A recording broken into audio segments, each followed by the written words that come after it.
Now, I have seen several photographs of Pope men holding up large rattlesnakes. Oh, yeah. Anybody ever eat a rattlesnake? Oh, yeah. We ate rattlesnake. Did you? Yeah. Yeah. Wow. Daddy and Uncle Richard used to catch them for Right. Ross Allen. Okay. Up at Silver Springs. He bought them by the foot. He was the one that started the anti-venom serum for rattlers and copperheads and moccasins. Really? And then, so it, Dad was clearing land, and a lot of land was being cleared back then.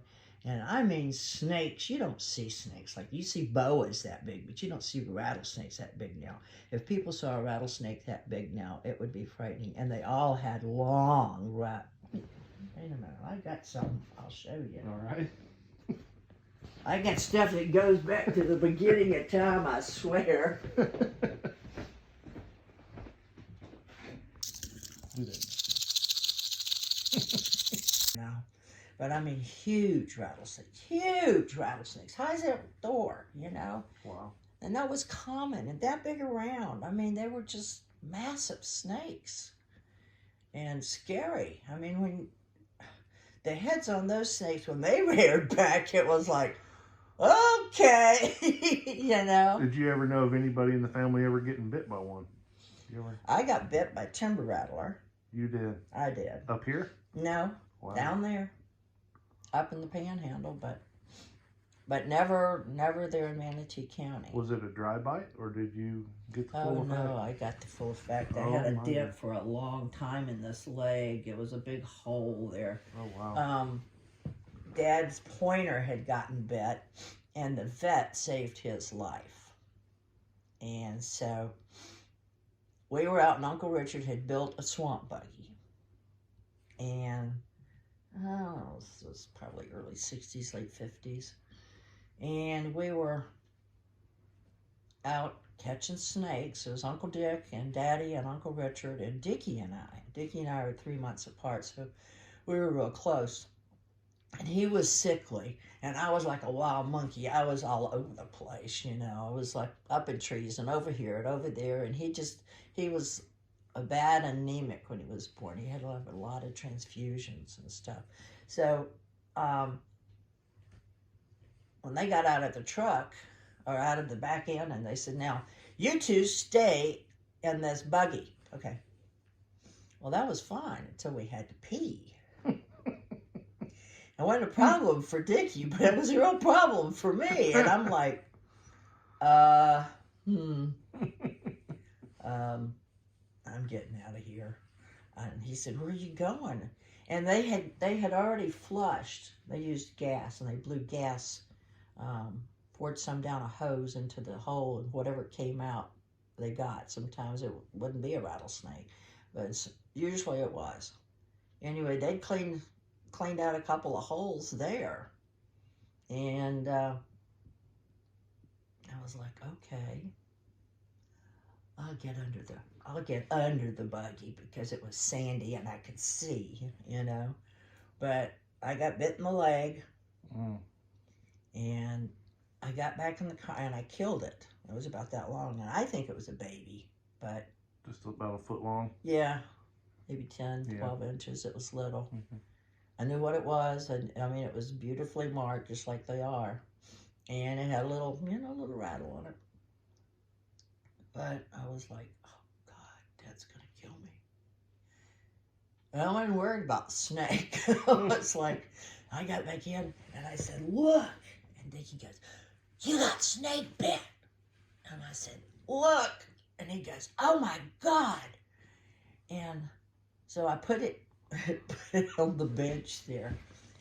And he said, you better tell Uncle Jack. And I said, no, I'm going to get a whipping. I'll get a belting for this.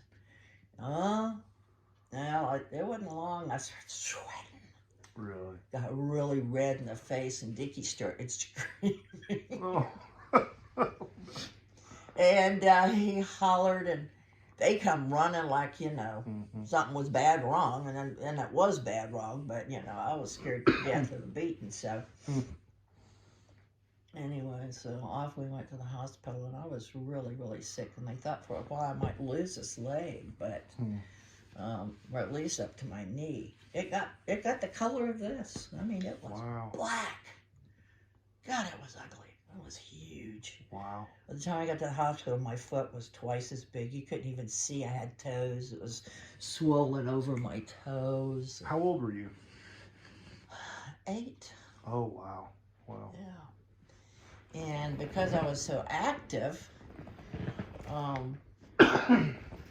is probably why it came on, a lot faster. Although a little one has as much poison as a big one, and sometimes even more. I've heard that. So anyway, I didn't want to go to the hospital. I want to go to the vet. He saved Dad. He can fix my leg. And Dad's like, he had already cut it, and they tried, put a tourniquet on it and tried bleeding it out and everything. And, well, how long ago was she bit? Well, just a little bit ago. Well, why didn't you call her then?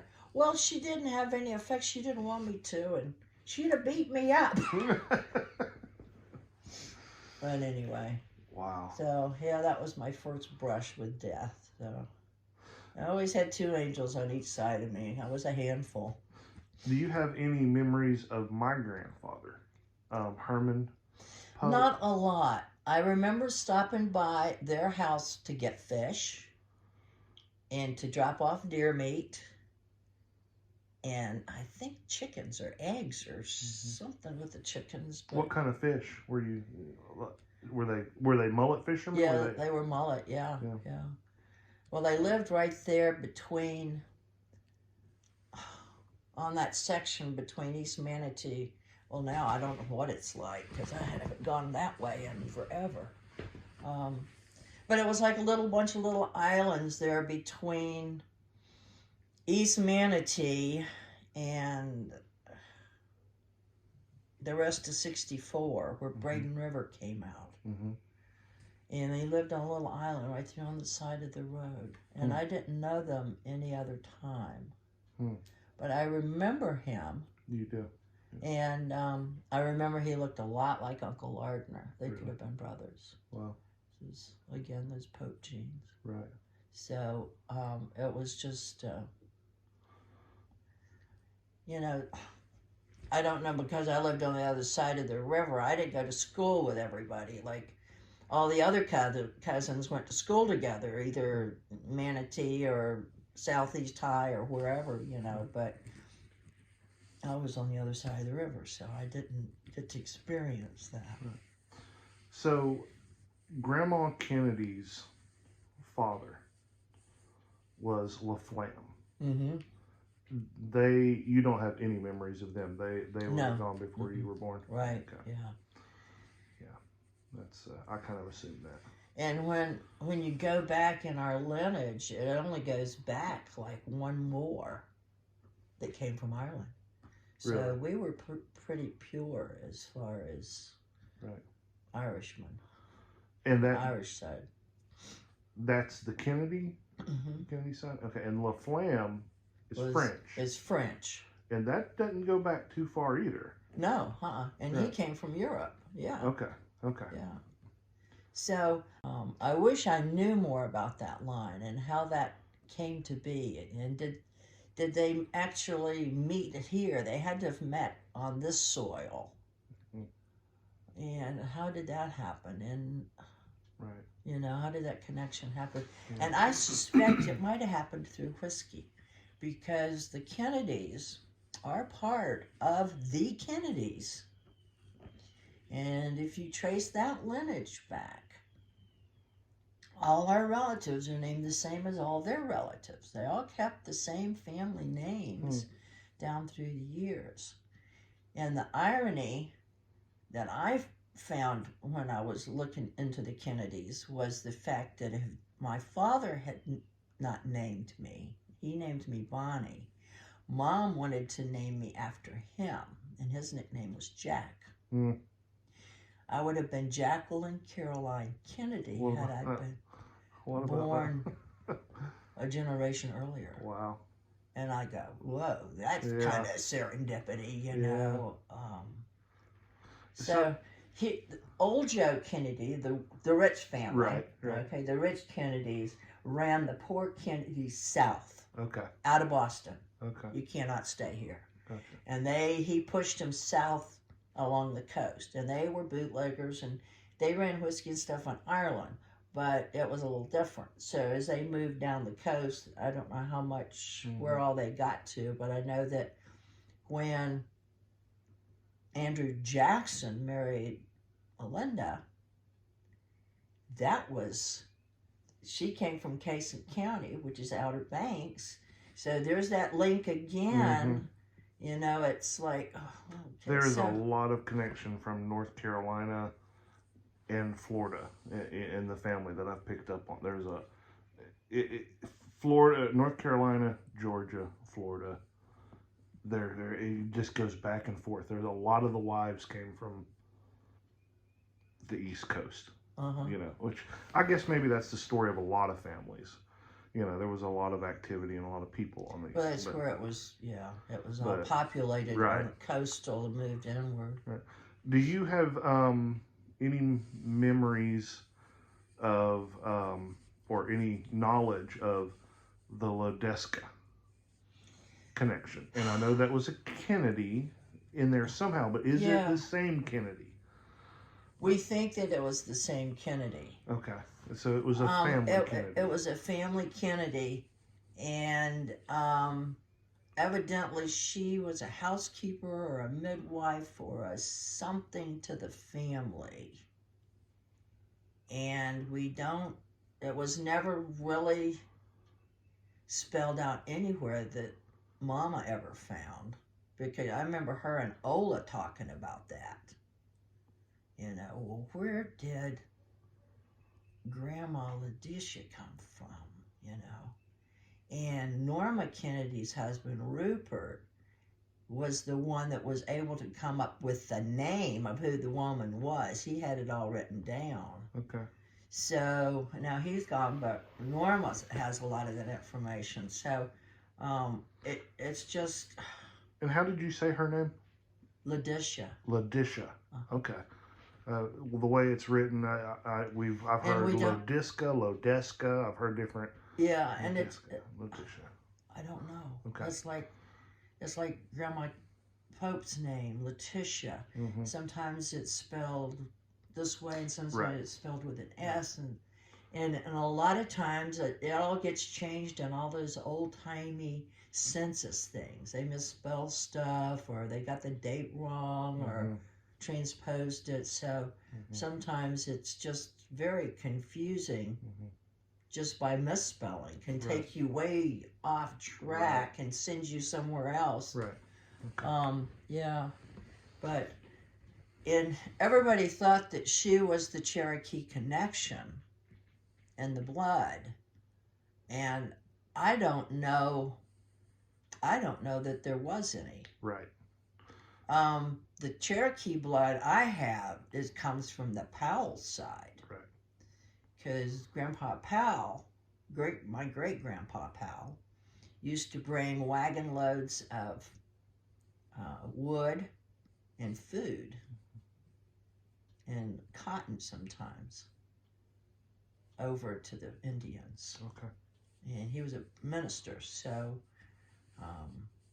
and then he ran off with a young maiden. Or she ran off with him, whatever, but anyway. So that there's a connection there, but it's like, it would make more sense to me that there'd be Seminole blood, because, and I look at Uncle Lardner and I see Seminole when I used to look at him and just go, you know, and your dad, your grandpa, Herman, was dark complected, a beautiful olive complexion and sharp features, just like the, you know, flat cheekbones, but the bones, and like the Seminole. You know, I think my Uncle Dana, they did some of the genetic testing, and it showed very little Native American. But that Lodeska connection, from everything that I've seen, looks like she came from Alabama, with children, made the connection with our family, but it wasn't a marital connection, or it wasn't she already had her children. Yeah, I think she had her children, and they took her in. They did. As a widow, or yeah, I don't know something. if her husband was. So there was a bad skirmish between the West Coast. Well, they didn't call them the militia. They were called the. They rode under the Bonnie Blue flag, the white flag with the blue flag with a white star, which is still carried in all the southern states. Flags, Texas, North Carolina, Georgia, Florida, they all still have the Bonnie Blue and aspect of it. But it was changed. Was it Fort Collins? No, it's up in the Panhandle. It was a terrible skirmish there. What was the time frame of this skirmish? It was the beginning of the last Seminole War, and the death knells of the Confederacy falling. Gotcha. But nobody knew that at that point in time. And she was running, I guess, for her life. Okay. With her kids. Okay. And they took her in, and they kept her. She worked for them and kind of just, put their arm around the whole family. And do you remember who it was that took her in? I think it was Andrew Jackson. I can't remember. I know she seems to have married a man named Kennedy, Cannady, in Alabama, or Kennedy, and somehow she ends up with some Kennedys. Yes. Joseph Kennedy? Maybe Joseph, yeah. Joseph Kennedy. And so I've always wondered, was that a family connection? Was it like, I'm going to go to your cousins in Florida, and is maybe that why they took her in? Or that Kennedy that she married could be just a mistake in writing, too. Yeah. It's hard to say. And something if it's happened. dialect, Kennedy, saying Kennedy in Boston, like at Cape Cod, is not Kennedy. Yeah, that's right. Yeah. It's like, what'd you say? Yeah, exactly. Yeah. So when you get into the dialects, and because people were not very mobile, they really, they were really isolated. When I first moved to North Carolina in the 70s and lived in Madison County, I was one of the first Outlanders, and I was a rarity. They were like, she's single, she got no family here, she don't have no husband, she don't up that mountain by herself. Walks all over the place with that dog, that big knife, and that shotgun. I was being insane. But, it would be many a night that I would walk down to my nearest neighbors about a mile away, Merle and Cleophas Davis. It was his parents' farm that I bought. And we would sit and talk and not understand a thing either one of us said. Now, I'd been living in New York City for 10 years. And I had a New York accent, and I was around a lot of Jewish people, so it was a little Yiddish sounding too. And I stepped back into history like the 1600s with Elizabethan dialect. Yeah. And it was hysterical. I mean, we were speaking English, but we weren't speaking English. You know what I'm saying? And most even go and say, "Can you say that again?" Say, "What?" And we'd laugh. And for that, that was just really therapeutic. But, I mean, became really close neighbor friends and everything. And so were they the typical Scotch-Irish, Appalachian, been here for generations? Yeah. And got right into all the whole music scene, the bluegrass and the old gospel songs, or really old ballads. And that was a beautiful time of my life. To have had that opportunity to be with people still in that mind of making food, growing food, being self-sufficient, living with what God gives you. Yeah, I feel like that's been part of my heritage as well, with the three families leaving Bradenton and coming to that mountain in North Carolina. Right. It calls you. Building the it houses. Calls you here. Yeah, that's Our roots call us here. I really believe that. Yeah. We're meant to be here on this earth. Yeah, This place. Yeah, there's it's something that I appreciate. You know, I was sitting there with my uncle Dana just this last week. I drilled a well because we're building a house on the MIPO. So we're going to be the fourth house now on the MIPO. Neat. And me and my brother are going to live next door to each other on the MIPO, just like Dad and Dana did. Second generation's brothers. So, but we drilled a well. First well drilled on the MIPO. Wow. And everybody's going to tap into this well because the old spring water system is on its last like 40 years. That thing's lasted. And Dana was the one that did it. And I said, Dana, save the spring. Oh, spring's gonna run. Spring box, we'll have spring water. Yeah, because I said, Dana, how much plumbing had you done when y'all moved up here? And he said, zero. And I said, what made you think that you could come up here, figure out how to tap into a spring, run it a quarter mile down and to a box, pump it up the mountain, and connect it all? And he just said, because we needed water. And I thought, yeah, that's what's disappearing. Yeah, that's intuitive resourcefulness. Yeah, necessity is the mother of invention. I don't know how to do it, but we're going to figure it out. We're going to get it done. And the water's going from here up this hill to that house. So we're going to get it done. Yeah, we're going to get it done. And it lasted 40 years, so they did it well. You know, yeah. I appreciate those things. Yeah. Well, I was raised that way, and I still live a lot like that. People say, God, why don't you just go to the store and buy one? Made in China? Why would I do that? Right. Why would I do that? Yeah.